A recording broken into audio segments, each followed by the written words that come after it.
بسم الله الرحمن الرحيم. الحمد لله رب العالمين، والصلاة والسلام على خير خلقه محمد وعلى آله وصحبه أجمعين وبعد. السلام عليكم ورحمة الله وبركاته.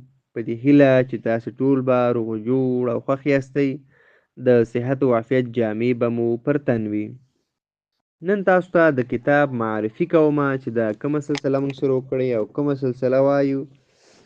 دا څنګه سلسله ده، په دې به نن خبرې کوو. اوله موضوع به دا تشریح کوو چې تاسو باید د العربیة لنا 4 جلده کتابونه ځان ته واخلئ. دا کومه کس چې ما پورته کړی دا د العربیة لنا د اول جلد عکس د دې مخ او شا ده. بیا دا 4 جلده لري. په دې هر یو جلد کې ماشاءالله ډېر ښه کار شوی ده. ورو شاګرد په دې راړئ چې عربي څنګه زده کړي. بیا هره قاعده بیله تشریح کړې ده او په هره قاعده کار کړی ده. ډیره اسانه کړې عربي. ماشاءالله الله دې ورته توفیق ورکړي نور هم چې داسې کتابونه تالیف کړي. دغه جز چې ستاسو کوم عکس کې مې تاسو ته ښودلی د دې مؤلف ده، لیکونکی ده محمد رسول سعید. محمد رسول سعید. بیا دلته لیکلي د عربي ژبې د زده کړې لپاره اسانه سوې پښتو سلسله او د چاپ مرکز یې ده صداقت کتابخانه. د چاپ مرکز یې ده صداقت کتابخانه قندهار.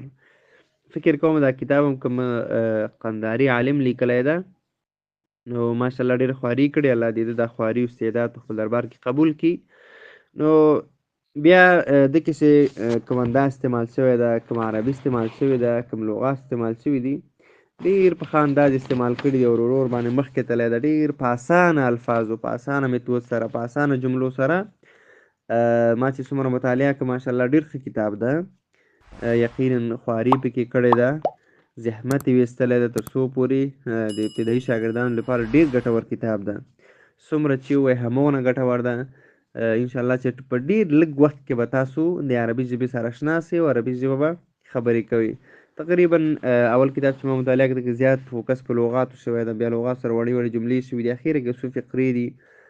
دوم کتاب کې بیا زیات فوکس په فقرو شوی ده. نو داسې یو ترتیب سره لیکل شوی ده.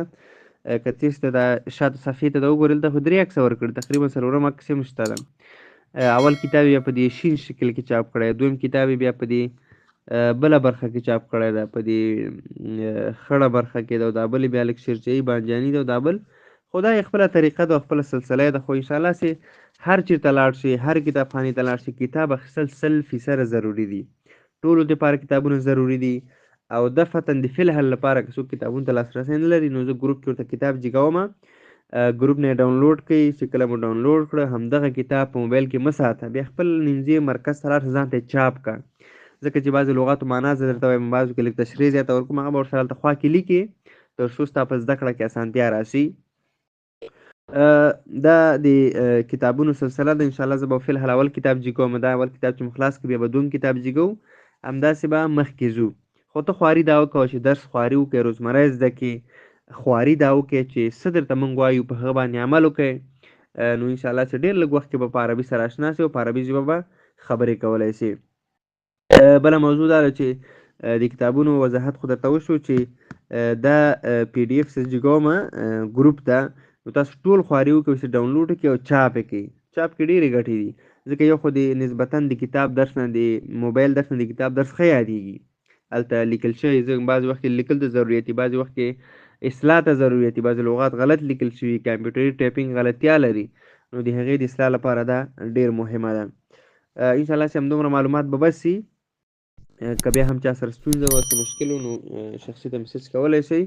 انشاءالله سبا به درس شروع کیږي. باقي ښه وخت ولرئ. السلام علیکم ورحمة الله وبرکاته.